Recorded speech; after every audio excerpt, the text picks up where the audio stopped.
Welcome one and also round number one of the RLH F2 Championship Season 4 of Formula 2 at Racing League Hub. We're here at Suzuka in Japan for round one of the championship, racing in the Carlin this season. Moving over to Nobuharu Matashi's Carlin. Comes to the end of our one-shot qualifying, minimal qualifying, maximum racing. We cross the line to 40.7. Okay lap, and we managed to go P3 with that time. Definitely some time on the table though. A few drivers getting disqualified for maybe sort of invalidating their laps. P3, very, very good signs initially. Bosmos on pole as our teammate as well.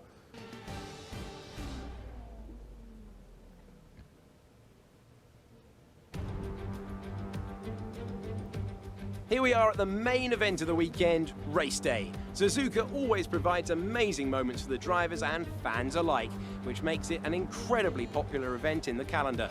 It looks like they'll be starting soon, so let's get on with the action. Suzuka is a much-loved track by many a driver, so it'll be interesting to see just how much those opinions hold up in the wet. The track is made up of 18 corners covering a total of 3.6 miles, with plenty of opportunities to overtake in both Turn 1 and 16. Keeping in mind the current conditions, it's crucial the drivers err on the side of caution, especially during Sector 1. As the lights are on and we're ready to get racing here with fibre lights in the heavy rain at Suzuka, and it's lights out and away we go. The two Carlins and Campos is at the front. Surprisingly, everyone's got a pretty good getaway despite this torrential weather. We're right behind our teammate, maybe trying to make a move for first into the first corner. Not quite on this occasion. Managed to get ahead of Wesley, and that could be crucial for our race. In a nice second at the moment, and we pushed on with our teammate. Both of us having really, really good pace in these heavy rain conditions, managing to build a bit of a gap behind. We were tucked underneath the rear wing of Bosmos, but just no way past on this occasion. Wouldn't want to make a risky move anyway on our teammate in these very, very treacherous conditions. Never seen rain like it. The rain was easing throughout the race, and the plan from the get-go was to do a no-stop. Don't need to pit under wet conditions. There's no mandatory stop required. So it was just making the tyres last to the end of the race and just seeing how far we can go, really. It was keeping our head down. Of course, the feature race, the top 12 score in RLH is our new point system for Formula 2. So allow a lot of drivers to have an opportunity at scoring points. Comes to the start of lap 7 though. Build a gap around 7.5 seconds to the Camels of Bruma behind. But Asmith retiring just on the exit of Dunlop has brought out the safety car. And as we come to the end of that lap, the first lap was on the safety car. Bosmos coming into the pit lane, so he's opting for a brand new set of wet tyres. We're going to carry on. We want track position. It's so important, I think, and it's so difficult to overtake, of course, without the use of DRS. No overtake button or anything similar. As we come to the end of the safety car period, at the end of lap 10, just about to start lap 11. We're going to go right off the exit of the final corner, getting the power down as best we can. And we managed to get a really good launch and building a gap already to Bruma to almost up, getting close to 7/10 to a second now. As we head down towards turn 1, the brake's getting very, very cold. We've got a nice gap to help us push on now and try and carry on that good pace we had at the start of the stint. The four drivers behind us have not pitted, but Bosmos currently in P6, looking to make a push through the field. And we did our best, put the hammer down, kept it nice and clean, no mistakes, and managed to take the first victory in the feature race. So 25 points going our way. Our teammate managed to get the fastest lap as well at the end there. So a very good point haul for him, especially considering he got pole position as well in the race. But a first place, a great way to start off the season in the feature race in a very, very treacherous race, very difficult conditions, especially in the F2 cars as well. So very, very happy with that to take 25 points away from us and the first race win of the season. See, nice little gap at the end there, but Bosmos getting the fastest lap, so very, very good for us.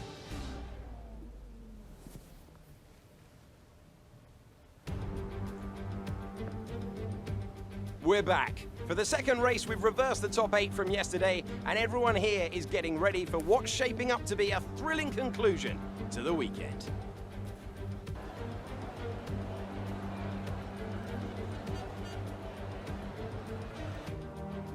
It's complete parallel conditions to what it was in the feature race, but the lights are here now. And now they're out. It's not been the best of starts from us. Bog just sort of having to sit behind us. Couldn't really find any way past. We didn't have the greatest of starts, starting in P8, of course, on reverse grid pole.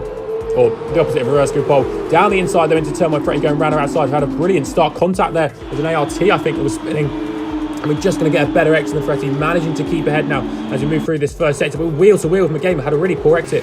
And we're still wheel to wheel, bit of wheel banging from the Arden as we make our way through these S's. Just trying to nip ahead somehow, giving in the room on the outside. And he goes really, really wide. That's now going to compromise him on the run up through Dunlop. And we just get squeezed here. No real place to go. Have to back out of it to avoid being pushed off the track. And then we just sort of ended up letting Freddie through. And in doing that, Jordan now goes round or outside. He goes in a little bit too deep, though. So on the second Degner, we managed to get a nice tight line. A nice clean run out the corner as well. Means we just about hold on to P9. Of course, top 10 scoring points in this sprint race. And as we go into the hairpin for the first time, we're in P9 at the moment, so losing out one place. We'll come on to midway through lap 3, right behind Freddie and Magic Pukan. Not the best of exits. The two Ardens were still batting away with me and Freddie as we go up the inside of Pukan. I think 150R, I think that's the name of the corner. And now as we go down towards the 300R. I don't know, I can't remember. But coming off the exit is Spoon now. And onto that sort of straight McGamer and Freddie wheel to wheel. And again, they're sort of weaving a little bit down the straight. I think he might have thought he was ahead there, but as they drag race towards 130R, who's got the most confidence? We actually lift a lot more than I should have. Didn't turn in early enough, and we sort of means we can't have a go at the final straight. Have to go a bit of a defensive line to defend from the Arden behind, but they're still dueling away the trying at the Arden in front. And getting on the power, okay-ish. DRS will be enabled for us. We're going to just got a brilliant exit, trying to find a way past here. No way there, and just doesn't seem to have the pace on the straight. I don't know how. Maybe a bit of a misshift as Freddie wants to go. He dummies McGamer. McGamer closes the door very late. McGamer goes off the track, rejoins it, and just about avoid him. Had to lift mid-corner. He's got a poor exit once again. We're going up the inside as we now start going for the S's, but he hangs it round the outside. And again, we're just pushed wide a little bit. They have to back out of it, and here comes Pukan. So just trying to keep it safe. We just have to keep backing out of it, and the door just keeps getting shut in our face. We try and line one up, maybe for a good run down towards Degner 1, but people are actually doing a good job through there. And despite us closing, there's no way past this time around. So it's been difficult with the Ardens. Freddie's managed to negotiate them, so he's going to try and build a bit of a gap now. We've still got to negotiate both of them currently in P9, which will yield us 2 points as things stand, which is not ideal. We want to be getting a fair few more. Going through the hairpin now, using first gear to help the rotation, but McGaber loses the rear of the car. He's into the wall, and that's a free position for us now. As come to the end of lap 4, that same lap, Freddie goes in deep, and Pukan follows it in. They're both going a little bit too deep. We judge it perfectly, but almost too perfectly to catch the back of Magic Pukan, so not ideal, but we're going to still be onto the back of him with DRS now as we run it down towards turn 1. Pukan look on the inside, but there just isn't really the gap there, and he's going to be sort of hung out on that inside, very tight line. We go around the outside of the pair of them, sort of run out road a little bit, so we have to slam on the brakes. So we're past Buchanan, but not past Freddie on that one. A good defence for Freddie there to hold on to that P6. I think it's P6. As we push on now ourselves in P7. We'll go through Spoon, still right behind that rear wing of the Trident. He had a very good exit off of that final corner, so it's difficult to make the move down towards turn 1. We see this time around. We're going to close in on the braking zone. It's going to get very, very close as we make a slight bit of contact with the rear of the Trident, but no way past that time around. And again, we're pushing on through 130R this time around.